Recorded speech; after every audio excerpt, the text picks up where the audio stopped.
예, 오늘 저희가 함께 나눌 말씀은 시편 84편 1절부터 12절까지의 말씀입니다.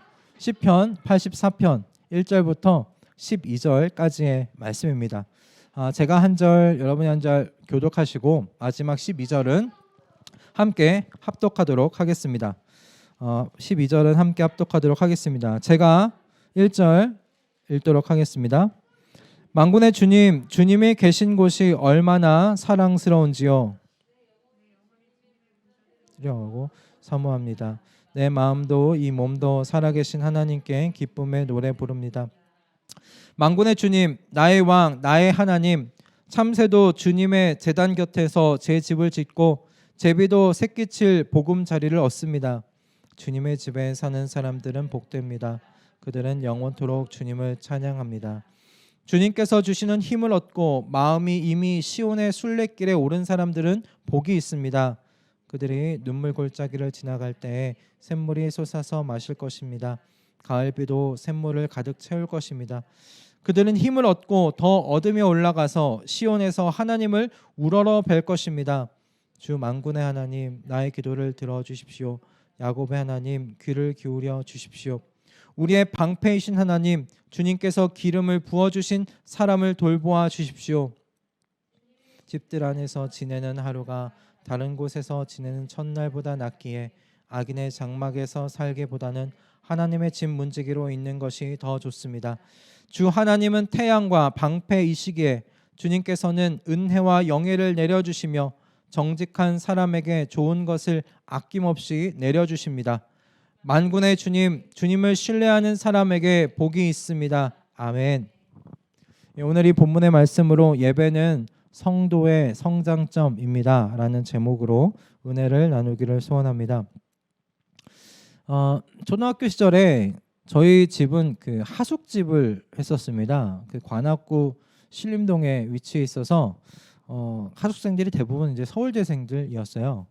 옆에서 서울대생들의 그 자유로운 모습을 보면서 초등학교 시절에 나도 빨리 저렇게 어른이 되고 싶다라는 그런 생각을 했던 시절이 있습니다. 정말 눈만 깜빡하면 20대의 저 형 누나들처럼 됐으면 좋겠다. 그런 생각을 했어요. 아마 뭔가 그 당시 제가 보았던 그 대학생들의 그 자유로움이 너무 이렇게 부러웠던 모양이에요. 그런데 그렇게 저도 자라서 20대가 되었어요. 근데 20대가 되고 보니까 제가 무슨 생각을 했냐, 초등학생으로 다시 돌아가고 싶다라는 생각을 했었습니다. 지금의 내 모습이 뭔가 후회가 되기도 했었고요. 그리고 20대 자유는 참 많은데 그 앞으로 다가오는 미래에 대한 막막함, 그 걱정, 두려움, 이런 것들이 제 자신을 좀 뒷걸음질치게 만들더라고요. 다시 초등학생으로 도망가고 싶다. 뭐 그런 생각을 했던 것 같습니다. 그런데 제가 이제 군대를 다녀와서 20대 중반에 그 이제 김동호 목사님이라는 분을 만났어요. 예배당에서 10년 후가 기대가 되고 빨리 더 나이를 먹었으면 좋겠다고 말하는 그 어른을 만났습니다. 목사님께서 10년 후가 기대가 되는 이유 단 한 가지였어요. 하나님과 동행하는 삶을 살아서였어요. 하나님께서 내 인생에 이렇게 함께 동행해 주시는데 함께 동행하는 이후에 또 10년이 기대가 된다는 거예요. 그래서 빨리 나이가 먹고 싶다. 그때가 난 어떤 모습일까 궁금하다. 그러신 것이었습니다. 저는 그렇게 말씀하시는 어른을 사실 당시 처음 만났습니다. 많은 분들이 1999년도죠. 그때 그 설경구 배우가 나왔던 박하사탕이라는 영화가 정말 공전의 히트를 누리고 그때 굉장히 유명한 말 있지 않습니까? 나 돌아갈래. 열차 앞에서 나 돌아갈래를 외쳤던 그때였어요. 많은 분들이, 제 주변에 많은 분들이 나 돌아갈래라고 말하시는 분들은 많이 봤지만 나 빨리 나이 먹고 싶다고 하시는 분들은 저는 거의 못 봤었습니다. 20대가 넘어서 저의 키는 더 이상 자라지는 않았지만 주님 안에서 그렇게 주님을 예배하면서 저도 10년, 20년 후가 궁금해지는 사람이 되어 가는 것을 이렇게 보았습니다. 그때 하나님의 사람은 하나님을 예배하면서 끊임없이 성장해 가는 것이구나라는 걸 경험하게 됐어요. 성도는 정말 그리스도로 충만해질 때까지 하나님 안에서 계속 성장해 나아가는 사람입니다. 그래서 성도는 하나님 안에서 미래를 기대할 수 있는 것 같아요. 오늘 본문의 시인을 묵상하면서 하나님을 예배하면서 성장해 나아가는 그리스도인의 모습을 보게 되었습니다. 이 시인은 예배를 정말 사랑하는 사람이더라고요. 예배를 사랑하는 이 시인의 노래는 그래서 이게 미래에 대한 희망으로 가득해요. 소망으로 가득해요. 너무 밝아요, 진짜. 바로 여러분 전까지의 시편을 여러분 한번 집에 돌아가셔서 읽어보시면 우울합니다. 82편과 83편은 예루살렘 파괴와 성전이 회파된 것에 대한 슬픔으로 가득한 노래예요. 그런데 갑자기 이제 분위기가 바뀌는 거예요. 84편에서 예배를 사랑하는 사람, 그래서 미래에 대한 소망으로 가득한 이 84편의 말씀이 그 뒤에 이렇게 위치해 있다는 것, 우리로 하여금 뭔가 많은 것을 묵상하게끔 해주는 바가 아닐까 하는 생각이 들어요. 예배를 통한 하나님과의 동행하는 삶이 얼마나 이렇게 복된 것인지, 처해 있는 상황들이 우울하다 할지라도 하나님과 동행하는 그 예배의 삶 가운데 있는 예배자, 그 자는 미래를 희망할 수 있다, 소망할 수 있다고 이 84편의 이 시가 82, 83편 다음에 기록되어 있는 이유가 그런 것이 아닐까 생각이 듭니다. 저는 오늘 이 시인을 좀 탐구해 보고자 합니다. 예배를 사랑하는 여러분, 이 시인이 예배를 통해 어떤 사람으로 성장해 가고 있는지를 우리가 뒤쫓아 가보기를 소원해요. 그리고 이 시인을 따라 저와 여러분도 하나님을 예배하면서 이 시인과 같이 성장해 가며 하나님께 예배함을 사랑하는 저와 여러분 그런 결심과 결단으로 오늘의 예배 나아가기를 소원합니다.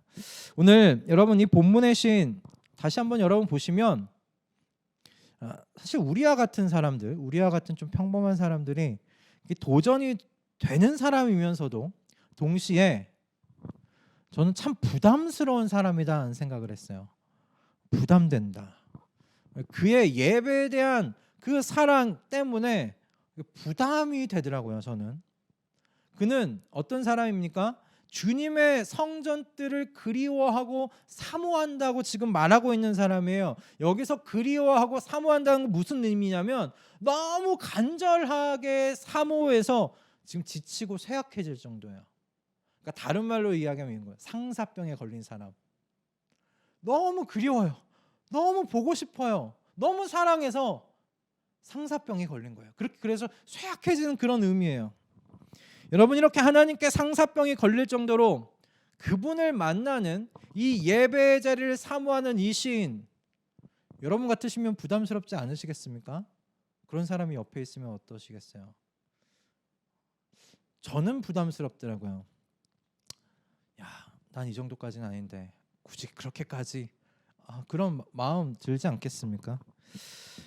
그런데 여러분 다시 좀 생각을 바꿔보면 이 시인이 그럼 처음부터 하나님께 상사병이 걸렸을까라는 것입니다. 한눈에 반한다는 그런 사랑의 순간이 있었을 수도 있겠죠. 그런 분들도 간혹 계시니까 말이에요. 그러나 일반적으로는 그렇지 않잖아요. 일반적으로는 그렇게 한눈에 상사병이 걸릴 정도로 그렇게 되진 않습니다. 왜냐하면 대부분은 하나님이 아닌 다른 것에 우리가 상사병이 걸린 채로 살아가니까 그래요. 집에 대한 상사병, 스펙과 학벌에 대한 상사병, 일정 수준 이상의 재물에 대한 상사병, 그리고 그 모든 것을 혹시 다 가졌다면 권력에 대한 상사병, 하나님 왜 다른 것에 상사병을 걸려 살기 때문에 한눈에 빠지기가 쉽진 않아요. 한 사람 안에 있는 세상에 대한 이 상사병이 조금씩 사라져 가고 하나님께 대한 상사병으로 옮겨가는데 여러분 시간이라는 것이 필요합니다. 시간이란 것이 필요해요. 하루아침에 일어나는 일이 아닙니다. 과거의 삶에 대한 사랑과 그 때가 빠져나가야 하는 그 시간이라는 것이 있는 것이죠. 그럼 그것이 어디서 이루어지는가? 예배에서 이루어진다라는 것이에요. 예배의 시간을 통해서 이루어진다라는 말씀입니다. 여러분을 하나님 앞에 산 제물로 바치는 그 예배의 시간들을 통해서 우리가 조금씩 우리가 가지고 있던 세상의 그때 세상의 습관들, 세상의 생각과 가치관들이 조금씩 빠져나가는 거예요. 이 시인처럼 갑자기 이 성전들이 그리워하고 그 성전들을 사모할 수 없어요. 시간이 필요해요. 하나님께서는 예배 시간에 하나님에 대하여 저와 여러분의 눈을 조금씩 열어주지 않으셨습니까? 예배 시간을 통해 우리의 눈이 조금씩 열리는 거예요. 여러분, 오늘 본문의 3절이 정말 굉장히 시적인 표현 아닙니까? 주님의 제단에 참새가 집을 짓습니다. 그리고 제비가 새끼칠 보금자리를 그 제단에다가 그렇게 짓는다고 해요. 굉장히 시적으로 아름다운 모습 아닙니까? 생각만 해도 막 짹짹짹짹거리면서 참새가 제단에 집을 짓고 제비도 새끼들 보금자리를 이렇게 둬요. 거기에 마련해요. 얼마나 아름다워요. 그러나 실제로 생각해 봅시다. 제단이 그럴 수 있는 곳입니까? 여러분, 제단에는 참새와 제비가 보금자리를 지을 수 없는 곳이에요. 그곳은 늘 제물이 불태워지는 장소예요. 제물이 불태워지는 장소예요. 그리고 제물의 피가 제단 아래에 매번 쏟아지는 곳이 그 제단 그 장소입니다. 그래서 외적으로 보기에 제단은 어떤 장소인가? 죽음의 장소예요. 제물이 죽어지는 장소고 제물이 불태워지는 장소예요. 피가 쏟아지는 장소예요. 여러분, 그런 곳에 어떻게 보금자리를 얻을 수 있겠어요? 어떻게 그곳에 생명을 잉태하게 하는 보금자리를 마련할 수 있겠어요? 그런데 여러분, 이 시인은 바로 그 제단을 생명이 깃들고 생명이 잉태되는 곳으로 지금 바라보고 있는 거예요. 어떻게 외적으로는 완전히 죽음으로 가득한 이 제단을 그렇게 생명이 깃들고 생명이 잉태되는 곳으로 바라볼 수 있는가? 바로 그 제단 앞에서 제물을 바치면서 하나님께 예배를 드리는 중에 하나님을 만난 거죠. 생명의 하나님을 만난 거예요. 자비가 풍성하신 하나님을 만난 거예요. 나 같은 이 죄인을, 이 괴수 같은 이 죄인을 받아주신 이 하나님, 이 자비 하나님을 만난 거예요. 그러니 이 제단이 생명이 잉태되는 것으로 보이는 거죠. 자비가 풍성하신 하나님께서 참새와 제비에게도 보금자리를 주시는 그런 하나님으로 이 제단이 보인 거예요. 그럼 이처럼 성도는 예배의 자리에서 하나님을 만나고 내가 예배하는 하나님이 어떤 분이신지 그분의 성품을 알아간다는 것입니다. 그렇지 않으십니까? 나도 모르고 있던 내 깊은 내 속의 상처를 아시는 하나님, 그리고 그 내 깊은 상처를 치유해 주신 하나님, 너무 미래가 막막해서 예배당 한 귀퉁이에 머리를 푹 박고 앉아있는 나를 찾아오셔서 고개를 들게 하시는 하나님, 소망을 갖게 하시는 하나님, 내가 너와 함께한다. 고개 수직이지 마. 어깨 펴. 내가 너와 함께하는데 뭘 그렇게 걱정해. 힘내. 라고 말씀하시는 하나님. 십자가 위에 예수 그리스도를 보게 하셔서 내가 이제 무엇을 보면서 살아가야 되는가? 내 삶의 목적은 무엇인가? 내가 어디를 향해 나아가야 하는가? 그렇게 삶의 방향을 알게 해주시는 하나님. 더 말할 수 있어요. 제 육신의 아버지를 대신해서 저의 아버지가 되어주신 살아계신 그 하나님. 여러분, 이 하나님 다 예배 때 만난 하나님이에요. 여러분들도 그렇지 않으십니까? 저는 분명하게 말할 수 있어요. 이 모든 하나님을 저는 예배의 자리에서 경험했어요. 그러나 이 경험이 저뿐만은 아니잖아요. 정말 수많은 성도들의 영적인 간증 아닙니까? 체험 아닙니까? 여러분들도 다 그런 경험들 가지고 계시지 않습니까? 예배의 자리에서 만난 하나님, 여러분들 인생을 북돋아 주시고 격려해 주시고 같이 동행하겠다 말씀하시고 우리 안에 있는 그 치유돼야 될 상처들을 드러내시고 치유해 주신 하나님, 그런 하나님 여러분 다 경험하지 않으셨습니까?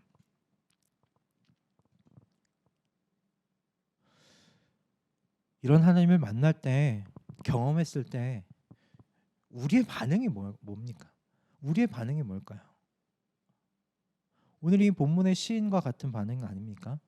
찬양입니다. 찬양. 하나님에 대한 찬양이에요. 그러므로 여러분, 예배를 통해 성도는 지금 어떤 사람으로 성장해 나아가냐면요, 찬양의 사람으로 성장해 나가요. 찬양의 사람으로 성장해 나가요. 여러분 안에 찬양의 삶이 조금씩 자라가고 있다면 여러분 안에 하나님을 바라보는 눈이 조금씩 더 열려가고 있는 중인 거예요. 하나님을 향한 상사병에 걸려가고 있는 중이라고 여러분 생각하시면 됩니다.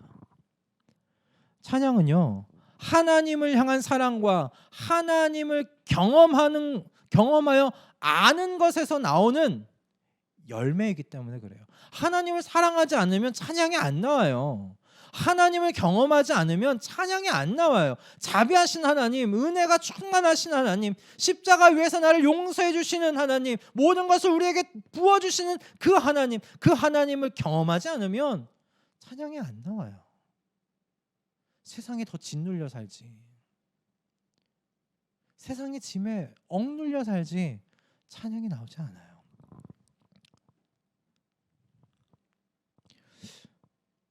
하나님을 향한 찬양, 그분과 함께 영원히 살면서 영원히 찬양하는 삶을 또 꿈꾸어 나아가는, 소원해 나아가는 저와 여러분들 다 되실 수 있기를 주님의 이름으로 축복합니다. 이 땅의 것들 결국에 썩어서 한 줌 흙이 될 것들에 우리 상사병 걸리지 마십시다. 영원하신 하나님께 상사병 걸려 보십시다. 그래서 어떤 환경 속에서도 찬양이 흘러나오는 입술을 가지는 우리 찬양의 사람들로 성장해 나아가는 그런 예배 우리 드리는 2022년도 되실 수 있기를 주님의 이름으로 축복합니다. 아멘. 여러분, 예배 가운데 우리는 찬양의 사람들로 성장합니다. 하나님을 경험하기 때문에 그래요. 하나님을 알아가기 때문에 그래요. 자, 그럼 여러분, 이제 시인은 이 예배를 통해서 또 어떤 사람으로 성장하는지를 살펴보도록 하겠습니다. 이어지는 말씀은 주님께서 주시는 힘을 얻어서 어디로 간다고 이야기합니까? 예배의 장소인 성소를 향해서 마음속에 힘을 얻은 사람들은 복되다고 이야기를 하고 있어요. 그래서 5절과 여러분 7절까지의 내용은 하나님께서 당신을 예배하는 성소를 향해 올라오는 이 순례자들의 이 순례길을 보호하신다라는 그 말씀으로 기록되어 있어요. 6절의 말씀에 그 눈물 골짜기라고 되어 있습니다. 이 눈물 골짜기를 여러분들 영어 성경을 보면 그 지명으로 나와 있어요. 이게 바카라고 하는데 이 바카를 히브리어 다른 말로는 이 눈물이라고 되어 있어서 우리나라 번역으로는 눈물 골짜기라고 되어 있는데 영어 성경을 보면 NIV나 ESV나 다 이제 바카 골짜기라고 해서 골짜기 지명을 넣어놨어요. 근데 이 바카 골짜기의 특징이 무엇이냐? 이 바카 골짜기가 물이 없기로 유명하대요. 물이 없는 곳으로 유명해서 순례자들이 그곳을 지날 때 물이 없어서 고생할 때가 많은 지역이 이 바카 골짜기라고 합니다. 그런데 이 시인이 노래해요. 하나님께서 그곳에 샘물을 나게 하신다. 가을비를 주셔서 샘물이 있게 하셔서 목마르지 않도록 돌보신다라고 이곳에서 노래합니다. 물론 이곳을 눈물 골짜기라고 해석을 해도 예배자의 삶 가운데 일어나는 고난과 고통이라고 해석을 해도 똑같습니다. 시인이 말하고자 하는 본뜻을 해치지 않아요. 하나님께서는 하나님을 예배하는 순례길에 오른 그 순례자의 목을 목마르지 않게 보호하신다, 돌보신다라는 말씀이에요. 이렇게 하나님의 돌보심으로 말미암아 마침내 예배자는 성소에서 하나님을 예배하게 됩니다. 하나님을 만나게 됩니다. 그것이 8절 말씀이에요. 하나님을 예배할 수 있게 돼요. 그러므로 여러분, 예배드림은 어떤 것인가? 저와 여러분의 결단의 산물이 아니에요. 내가 오늘 예배 드려야지, 오늘 예배당에 가서 하나님께 예배 드려야지, 내가 결단한다고 예배 드릴 수 있는 것이 아니라는 거예요. 내가 오늘 예배 드리겠다고 결단한다고 하나님의 존전 앞으로 우리가 나올 수 있는 것이 아니라는 말씀입니다. 한 주간의 하나님의 돌보심이 아니었다면 저와 여러분 이 예배 자리에 올 수 없었어요. 앉아 있을 수 없었어요. 아니, 오늘 하나님께서 이 예배 자리에 오시는 여러분, 이 순례자들, 이 순례의 길을, 그 발걸음을 하나님께서 돌보지 않으셨다면 우리 오늘 여기서 함께 앉아 예배 드릴 수 없어요. 어떤 의미로도 하나님의 돌보심 밖에 있었다면 어떤 일이 일어났을지 몰라요. 저는 이렇게 우리가 알지 못하는 곳에서 하나님의 이 돌보심에 대해서 묵상하면 늘 민수기 22장에서 24장의 말씀이 생각이 나요. 저는 구약의 이야기 중에 하나님의 돌보심과 관련된 이 주제로 가장 절정의 이야기가 민수기 22장에서 24장의 말씀이라고 생각합니다. 모압 왕 발락과 점쟁이 발람의 이야기예요. 22장부터 24장은 그러니까 이스라엘을 두고 그 무대 뒤편에서 일어나는 일에 대한 기록이에요. 모압 왕 발락이 이스라엘이 두려워서 점쟁이 발람을 부릅니다. 그래서 어떻게 합니까? 저 이스라엘을 두고서 저주해달라고. 당신이 저주하면 분명히 저주가 임할 거라고. 그랬더니 하나님께서 어떻게 하시는가? 발람에게 이스라엘을 저주하지 못하게 하십니다.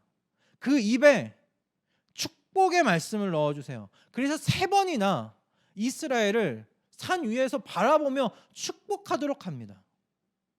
근데 그 이야기를 이스라엘이 압니까? 몰라요. 이스라엘은 그냥 저 산 밑에서 진치고 그냥 하루하루의 일상을 보내고 있었을 뿐이에요. 지금 무대 뒤편에서 굉장히 큰 일이 일어나고 있었던 것이죠. 이스라엘에게 너무 위험한 일들이 일어나고 있었는데 하나님께서 이미 그걸 다 돌보고 계신 거예요. 이스라엘을 돌보고 계셨어요. 그들의 안전을 지켜주고 계셨어요. 그들의 광야 생활을 지켜주고 계셨어요. 이스라엘 모르게요. 하나님은 그렇게 무대 뒤편에서 발락의 이 모략을 파쇄하셨습니다. 이 이야기를 읽을 때면 정말 궁금해요. 옛날부터 그랬어요. 훗날에 하나님 앞에 올라가면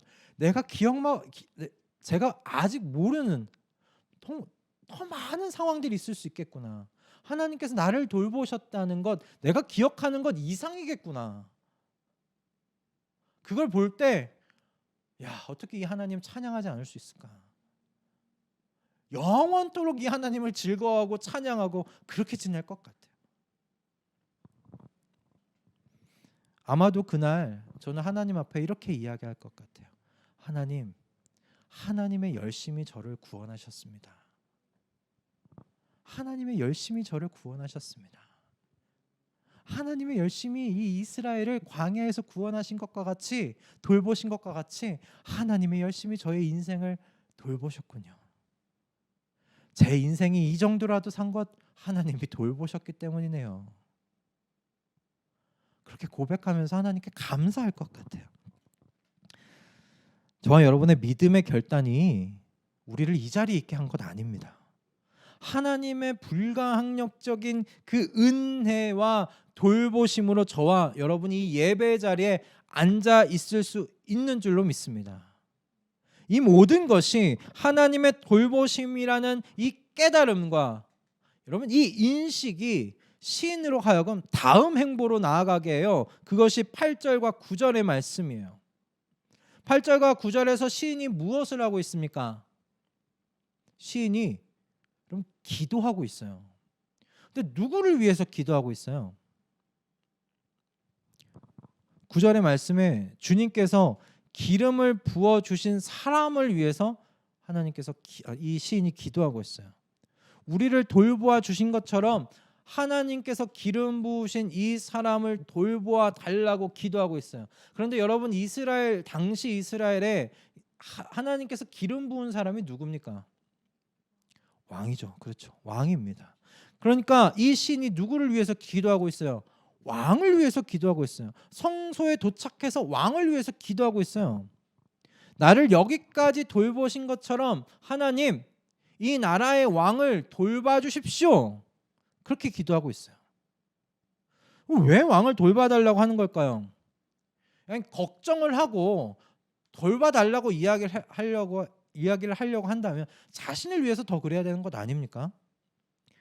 왕은 어떤 의미에서 더 잘 먹고 더 잘 입고 더 잘 살지 않아요?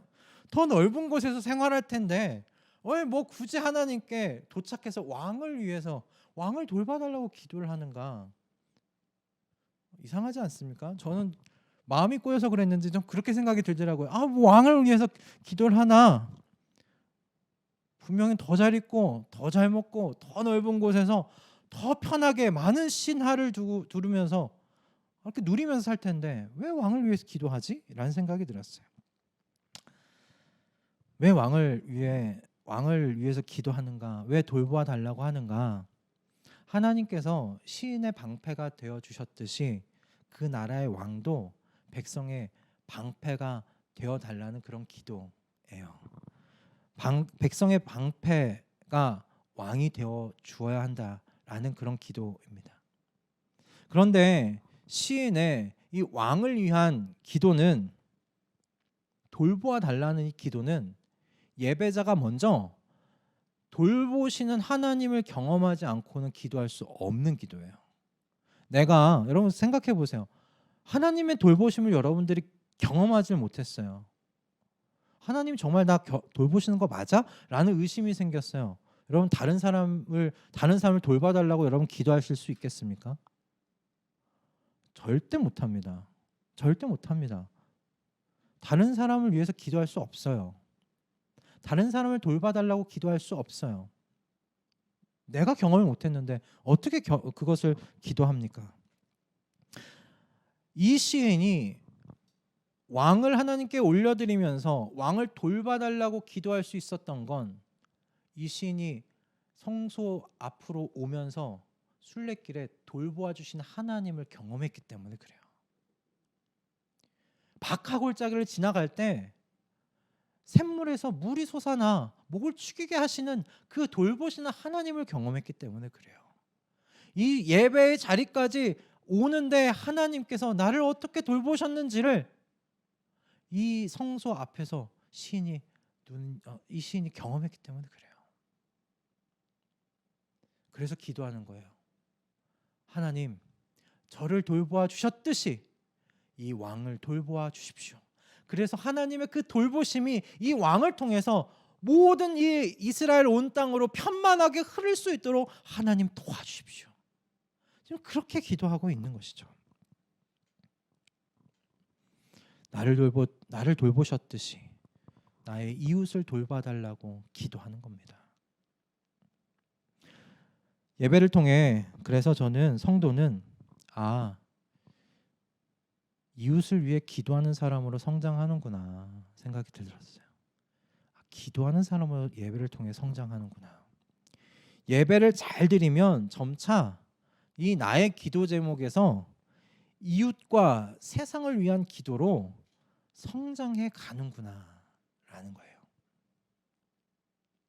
분명히 이 순례자, 하나님의 성소 앞으로 예배하는 그 지경으로 나오는 이 순례자는 순례길에 기도했을 거예요. 하나님 저를 돌봐 주십시오. 저를 돌봐주십시오. 제가 무사히 성소까지 도착할 수 있도록 하나님 저를 지켜주십시오. 그렇게 기도했을 거예요. 그런데 성소 앞에 딱 도착하면서 눈이 열렸겠죠. 아, 하나님이 지켜주셔서 내가 여기에 도착했다. 하나님께서 내 목을 축이시고 내게 힘을 주시고 생명을 공급하셔서 하나님을 예배하는 이 자리까지 내가 나올 수 있었다. 그러니 기도가 열리는 거예요. 왕을 위해서 기도합니다. 하나님, 나를 돌보아 주신 것처럼 우리의 왕도 돌보아 주십시오. 그래서 하나님의 이 돌보심이 온 이 왕을 통해서 온 이스라엘 전역으로 퍼져나가게 해주십시오. 바라기는 2022년도 우리 예배드리는 우리의 삶을 돌보시는 하나님을 경험하심으로 우리 모두의 기도가 이처럼 나의 기도에서 세상과 이웃을 위한 기도로 이렇게 확장되어져 가는 귀하고 복된 이 한 해 여러분 누리실 수 있기를 주님의 이름으로 축복합니다. 아멘. 우리 마지막으로 또 시인을 좀 뒤따라가며 보면서 함께 예배 안에서 어떻게 시인이 성장해 갔는지를 보기를 소원하는데, 이 시인이 너무나 유명한 말씀이죠. 84편 10절의 말씀, 너무 유명한 말씀 아닙니까?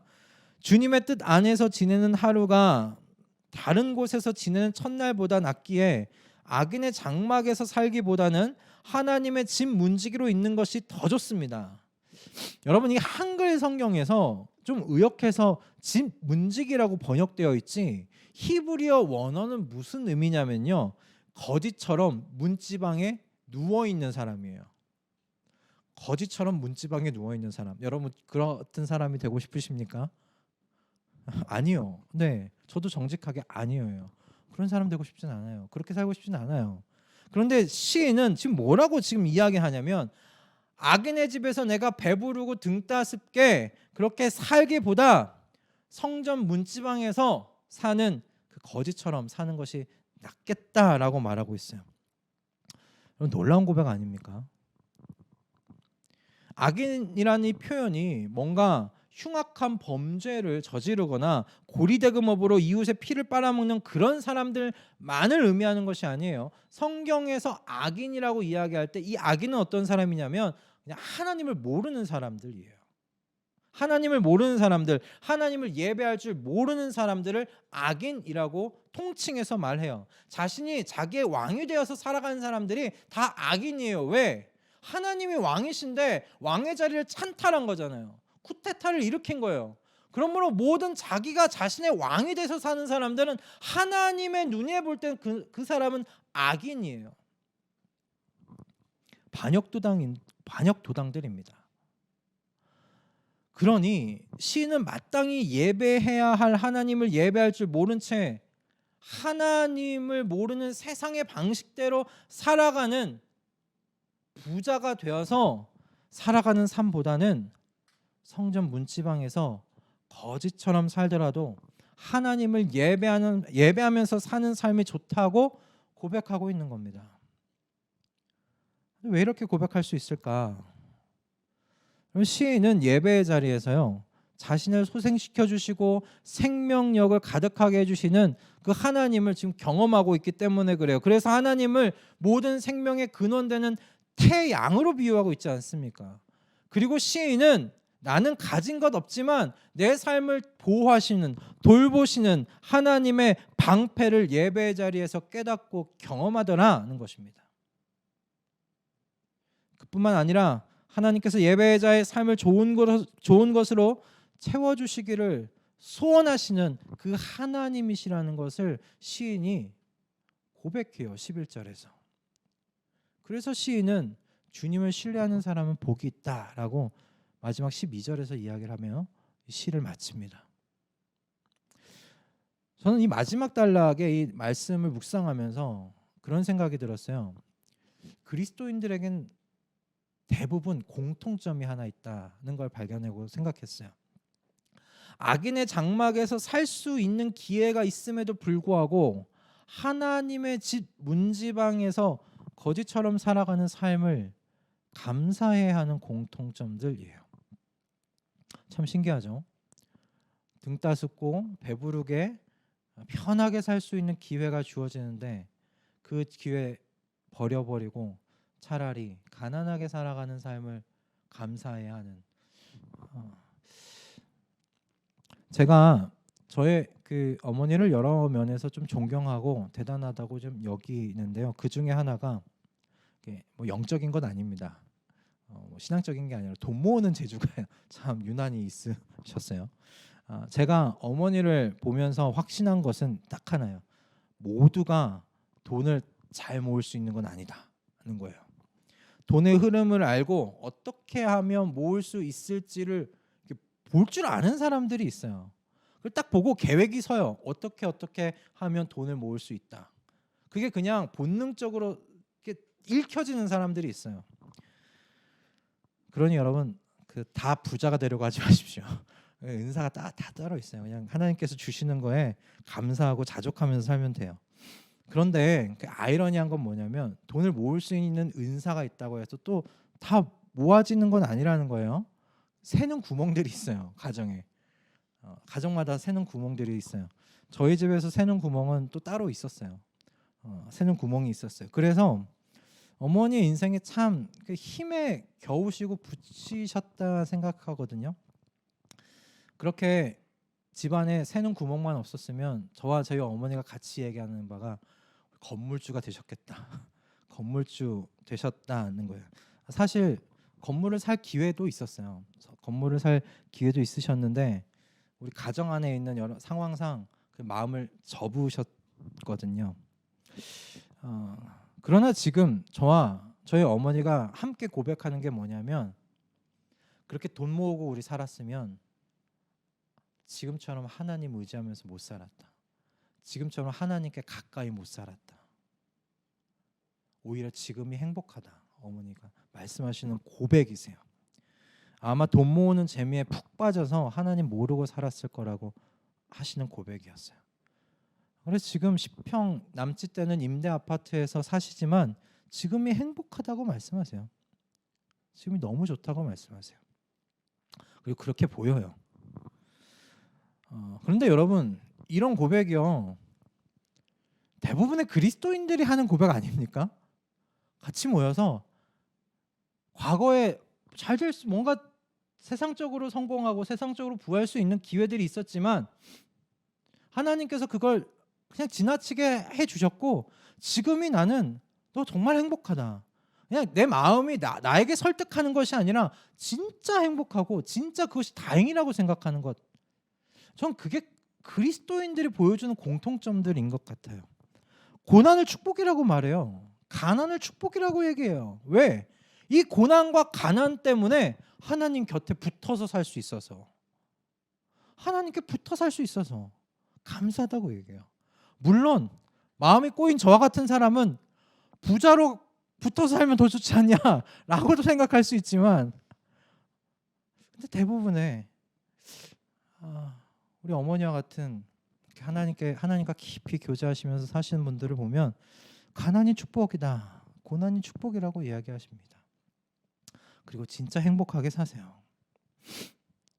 여러분 참 신기한 건 가난과 고난 속에서 하나님께서 죽지 않고 살게 하시더라는 겁니다. 살게 하시더라는 거예요. 생명을 갖고 살게 하세요. 죽지 않게 하세요. 참으로 생명이 되어주시고 방패가 되어주시는 게 뭔지를 고난 속에서 경험하게 하세요. 가난 속에서 경험하게 하시더라고요. 하나님께서 좋은 것으로 삶을 채워주셨어요. 그럼 이렇게 고난과 가난을 감사로 이렇게 승화시킬 수 있는 건 예배를 통해 영혼이 성장할 때예요. 예배를 통해서 영혼이 성장할 때 고난과 고통을 가난을 감사로 승화할 수 있어요. 하나님 제가 이것 때문에 하나님을 더 알고 하나님께 붙어서 살 수 있게 해주셔서 감사합니다. 저 괜찮아요. 저 너무 행복해요. 그렇게 이야기할 수 있는 거예요.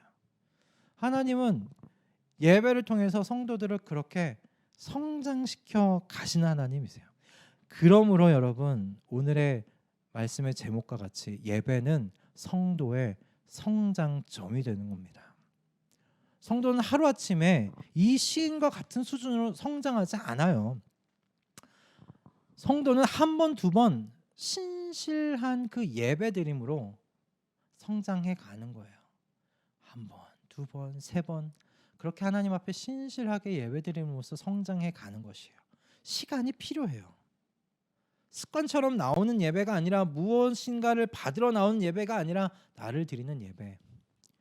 순례자가 하나님을 예배하기 위해서 순례길에 오르듯 그렇게 자신을 드리기 위해 순례의 길을 보낸 그 결과를 드리는 그런 예배, 그 예배를 통해 성도는 성장해 갑니다. 예배 없이 성도는 성장하지 않아요, 여러분. 그러니 마음 가운데 조급해하지 않으셨으면 좋겠어요. 나 왜 이렇게 하나님 잘 못 믿어지지? 내가 이렇게 잘 성장하는 것 같지 않은데 시간이 필요해요. 한 번, 두 번 하나님께 나를 드리는 예배, 그걸 통해서 성장해 가는 거예요. 여러분 10년 뒤, 20년 뒤를 소망하고 기대하고 싶으십니까?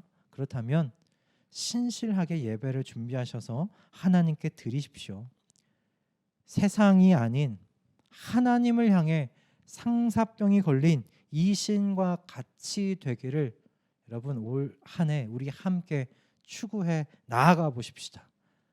그래서 우리 모두 함께 2022년도 마지막 날 송구영신 예배에서 하나님, 제가 오늘 올 한 해 예배 자리에서 제가 찬양하는 사람이 되었어요.